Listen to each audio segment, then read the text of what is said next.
Hello, Blue Six students. Today we're going to be learning our rights.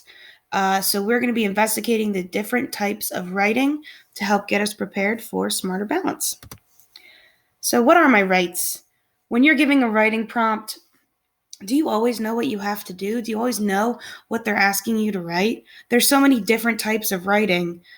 How do I know which one I have to do? So today we're going to learn our rights, or the different types of writing, and how to identify them in a writing prompt, like the performance task. So what do I do first?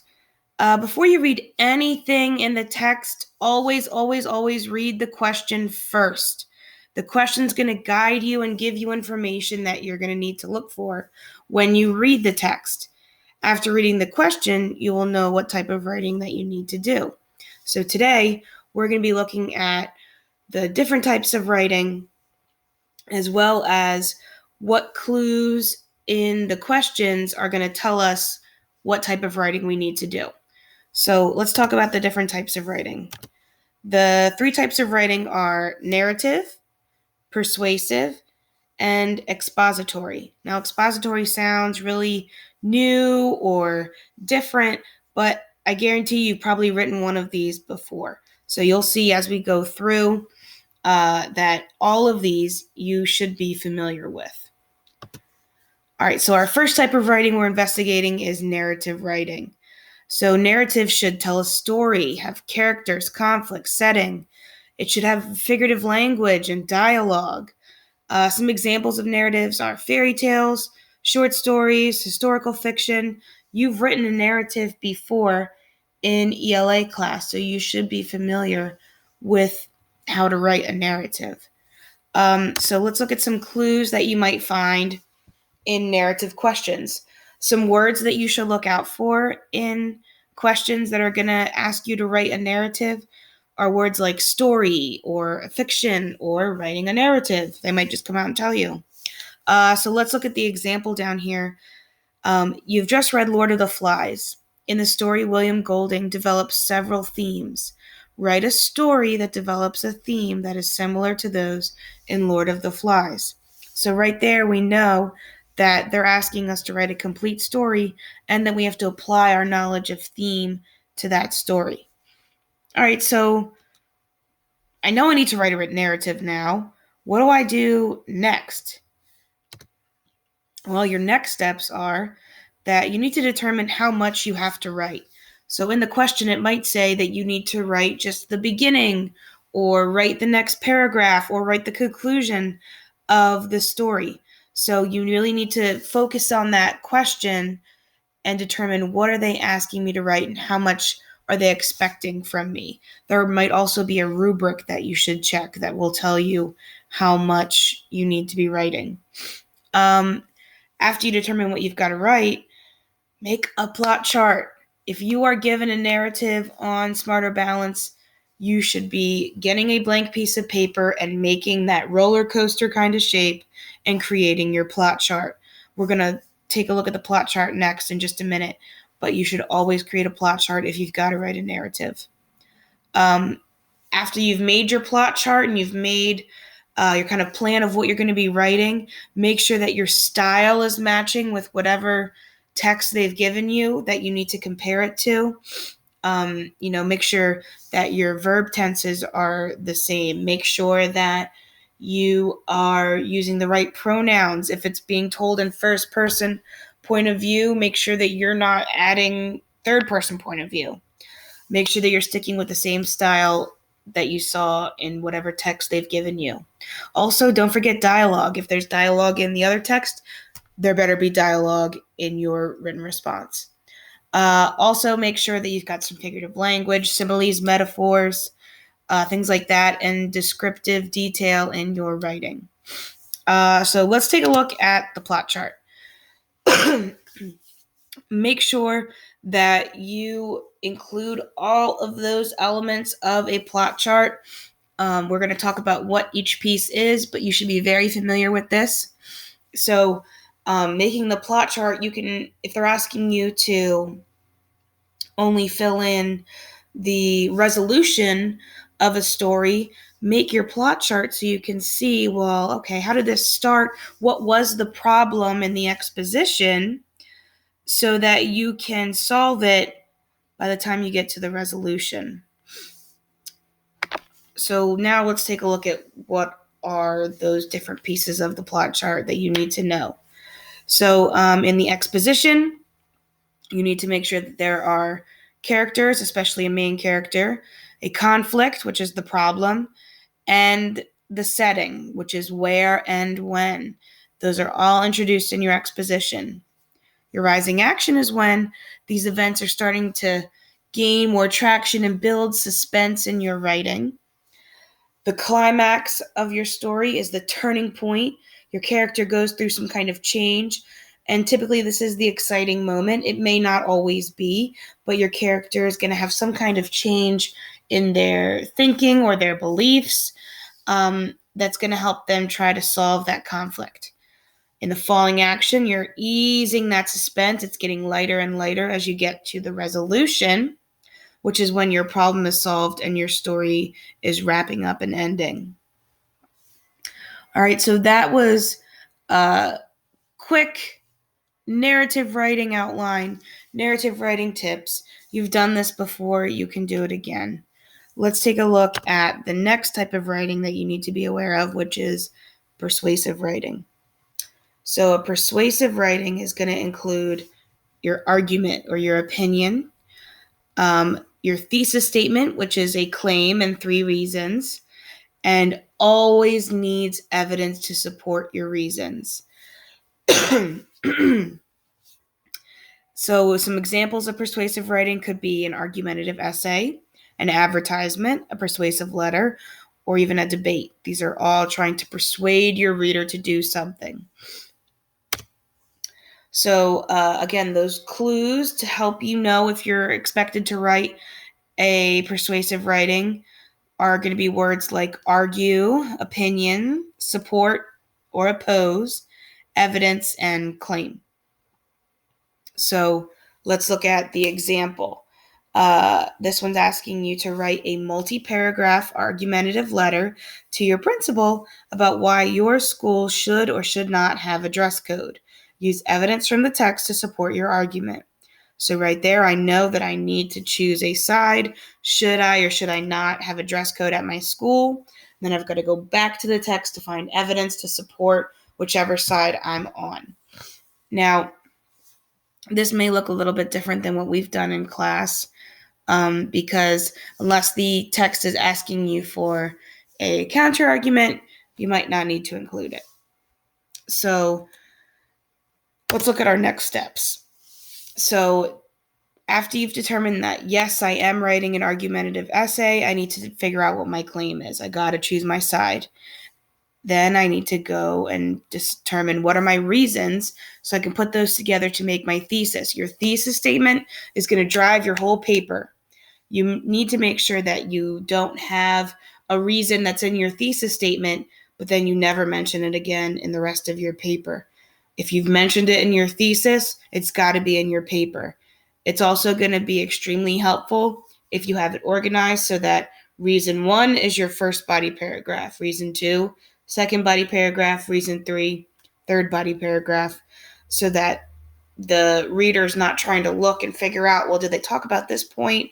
I'm not sure, because they've got it first in their thesis, but it's third in their body paragraphs. So make sure that you keep it organized. Next, you need to find evidence to support your reasons. So go back into the text, find it, and highlight it. You've got that highlighting tool on Smarter Balance so that you can use that to help support your reasons. You need to have evidence. After you've gotten all that, create your outline. Organize your writing. That's going to be the best thing for you to do to write a good essay, is to stay organized and create an outline. Then you can work on your introduction, getting your good attention step that's going to make the reader want to keep on reading. You can then determine your closing statement that tells the reader to do something, take some kind of action, then write a draft. So all of these things should happen before you go and just start writing your essay.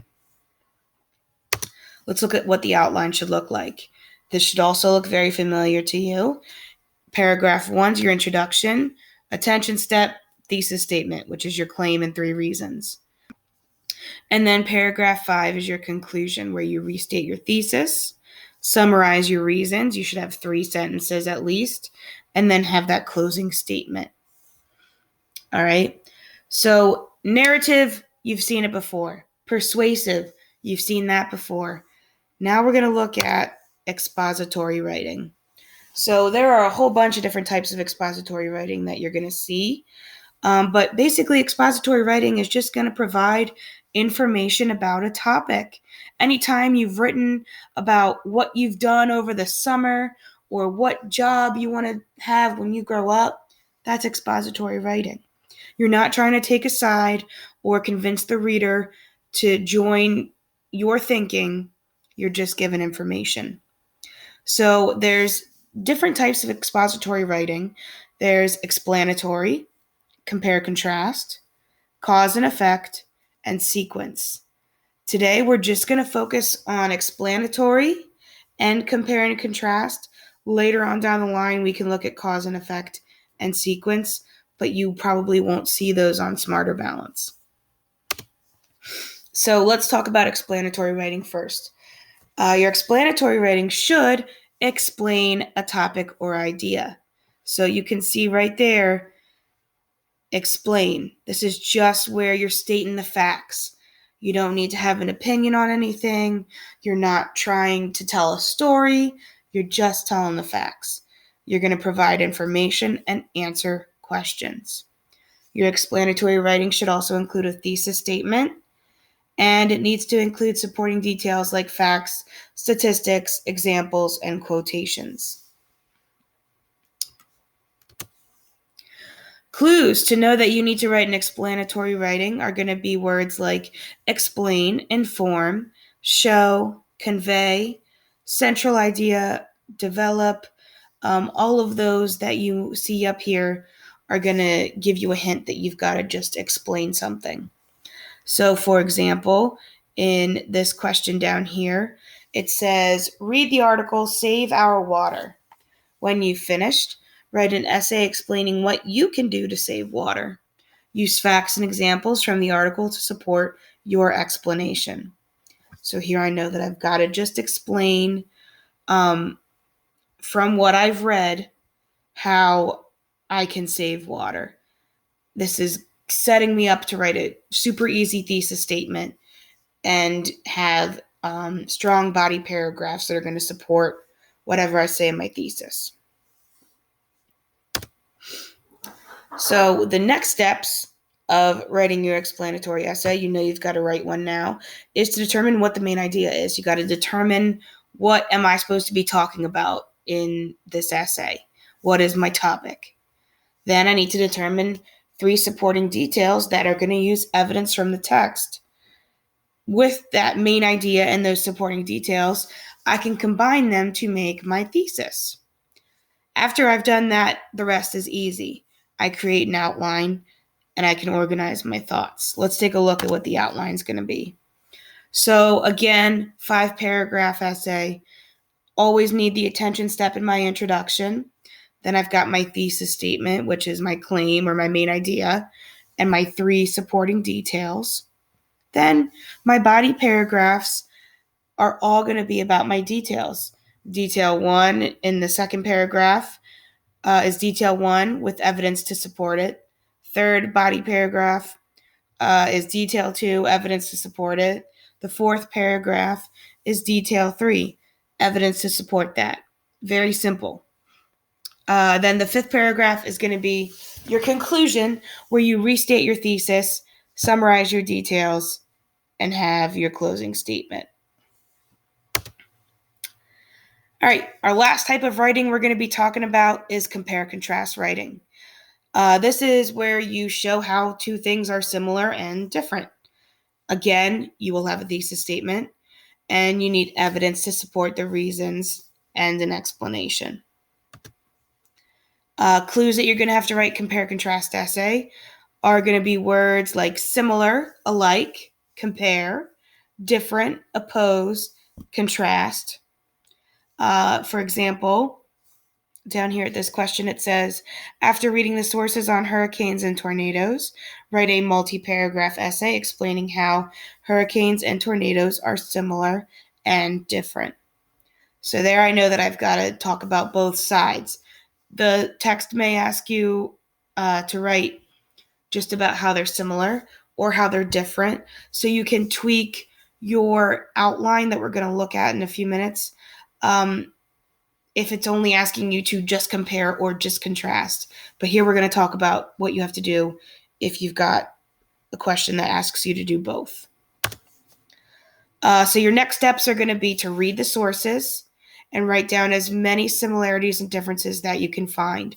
A T-chart here is going to be a good idea, so you can have your list of similarities and your list of differences right there next to each other. After you are done making your list, choose 2 similarities and 2 differences to focus on to help you create your thesis. So here's an example thesis statement for you. Hurricanes and tornadoes are similar in blank and blank. However, they are different in blank and blank. So whatever I've chosen as my similarities and differences, I can just pop those in to my thesis statement. After I've done that, I've got to go and find evidence from the text that's going to support my similarities and differences. I need it for both. I can't just have evidence for my similarities and none for my differences, or the other way around. I've got to have it for both. Then, again, create an outline, create a graphic organizer that's going to help you organize your thoughts. Now, what this outline is going to look like, this is a 4-paragraph writing outline for compare contrast. So again, introduction, same thing, attention step, your thesis statement. We just looked at what the thesis statement should look like. Your second paragraph is your body paragraph on similarities.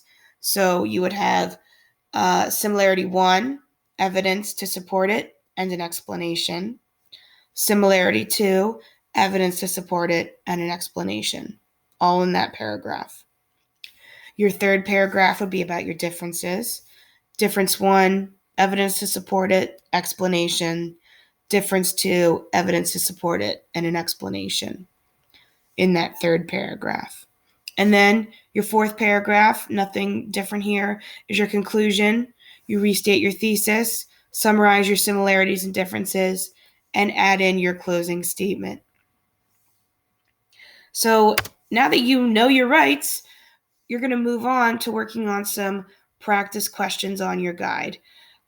As always, make sure to ask any questions to me or Mr. Cherry along the way. You guys are going to do great when you are working on your performance task, as long as you know your rights.